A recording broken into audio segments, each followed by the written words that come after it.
This Sunday morning, August 11, 2019, clashes broke out among Muslim protesters and Israeli police on Temple Mount, the compound of Masjid Al Aqua.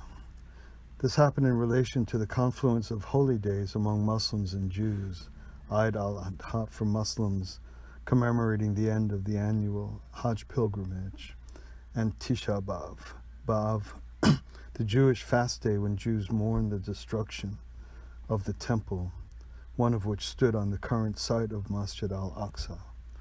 They mourned this and other tragic events in Jewish history. At least 61 Muslim worshippers were injured and at least 4 police officers wounded at the time of the update.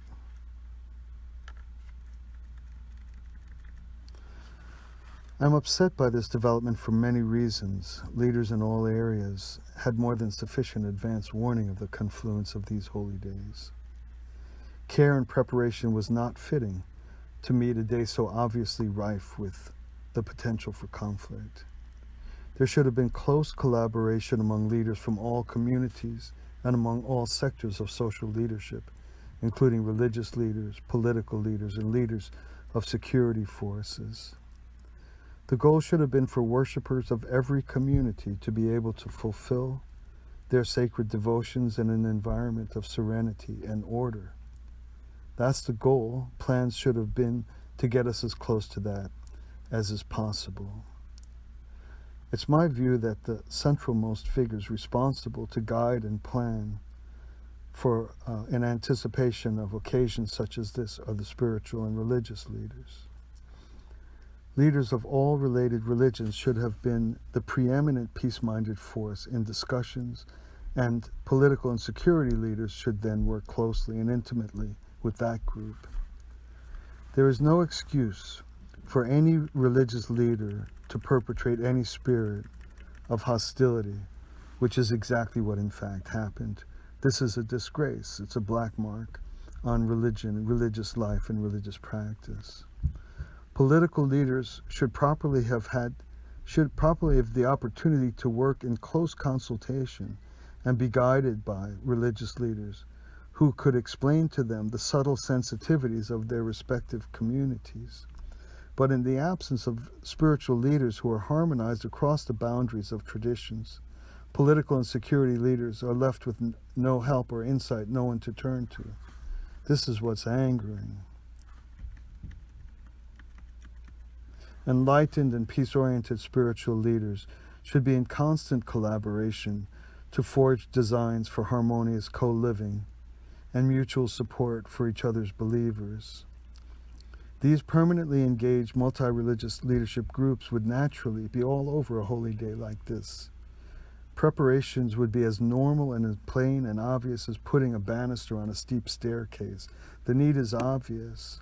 But the problem is that people who should lead in the ideal and the natural common sense for peace are too busy perpetrating sectarianism and narrow parochial perversions of what should rather be gleaming and elegant beauty of religious and spiritual life. A multi-religious leadership group has all the resources necessary to envision how best to help religious believers have a good experience when holy days happen to hit at the same time in such a delicate place. If such groups existed, politicians would not avoid involving and engaging spiritual leaders in social and civic affairs. I'm not offering facile and naive recommendations in response to this clash. Of course, this rare confluence of holy days, Tisha B'Av and Eid al-Adha, seem almost custom-built to cause an eruption and clash in such an unusual place as Temple Mount and Masjid Al Aqua. The occasion unfolds in possibly the single most complex and intractable historical reality in our world today. Ultimately, the roots of these long-standing problems will need to be addressed. But this does not mean that creative engagement and constructive solution-seeking is not possible for discrete occasions such as today. If conscientious experts in the mission of religious and spiritual leadership dedicated themselves in a focused and sustained ways to analyze systematically and recommend long-term solutions to the challenges unique to the Holy Land, especially Jerusalem, they naturally would anticipate calendar realities such as today, and could prayerfully and practically provide intuitive and insightful preparations and plans with elegant contingencies in place.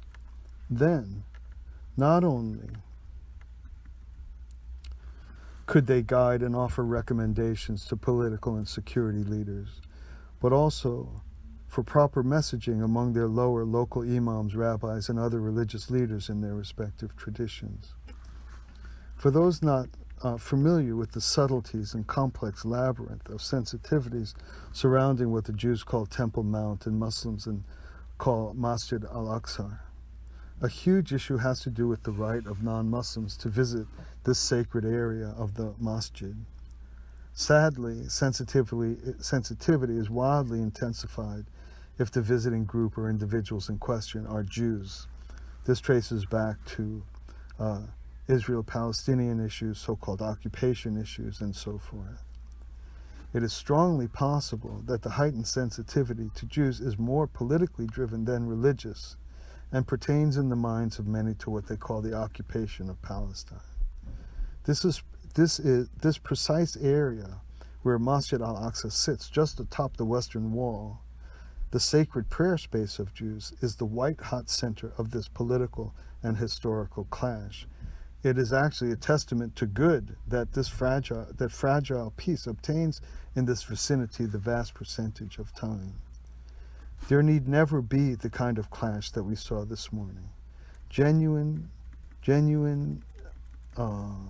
spiritual and religious people and leaders should be the ones most naturally in tune with the religious and spiritual needs of our brothers and sisters from traditions different from our own.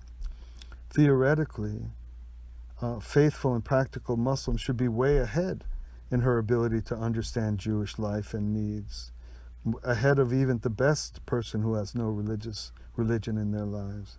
It should not be even a tiny bit difficult for any religious person to understand that the believers in other traditions are sensitive about their places of worship. How hard is that to stretch, to figure out, to guess? The Jewish holy day, Tisha B'Av, which is the time when Jews mourn the destruction of the temple, including the one that stood on Temple Mount. Should it really be that difficult to guess what goes on in the heart of a believer at such a day? A Muslim shouldn't have a hard time figuring that out. A Hindu shouldn't have a hard time figuring that out. I know how I'd feel on such a day if there was a holy day like that in my religion. Isn't it common sense that Jews would like to visit that area? Why can't that be worked out? Why don't both religious leaders and political leaders from both communities work together and figure out the best way to tend to the needs and sensitivities to the greatest number of people? A small number of Jews visited for a short time. They were met with danger. People began to throw chairs and other objects at them, and police had to step in to protect them. So these types of days, when the confluence of holy days that involve the sacred spaces of different communities, they provide an opportunity for religions to look their very best, in fact. How wonderful Muslim worshippers would have looked if they had offered a kind welcome to Jewish visitors trying to make a devotional offering on a holy day. Please come, but come quickly, come quietly. We'll be sure that your time is protected and safe. And please come only just for a few minutes. We have a very big holy day of our own we're celebrating. If everyone was looking for a way and a plan could have been devised, leaders could then guide their respective constituents. Jewish visitors could be educated about how best to behave and understand and honor those who welcomed them and honor how the space is being used now. Muslims could learn about the heart of a Jew as she ponders her own history and why such a day of commemoration is needed in her life. Police could learn about both communities.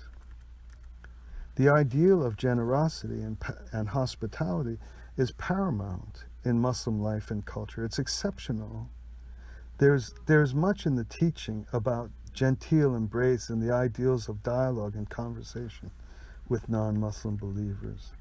How beautiful would it be if we can see the day when worshipers of all religions look upon one another as fellow travelers and are naturally, if not especially sensitive to the religious needs and experiences of believers from other traditions.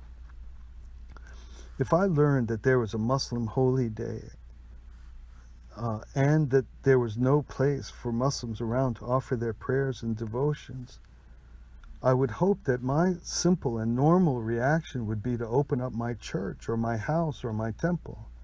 Doesn't this seem like what one would normally do, or that would be normal religious behavior or a religious thing to do?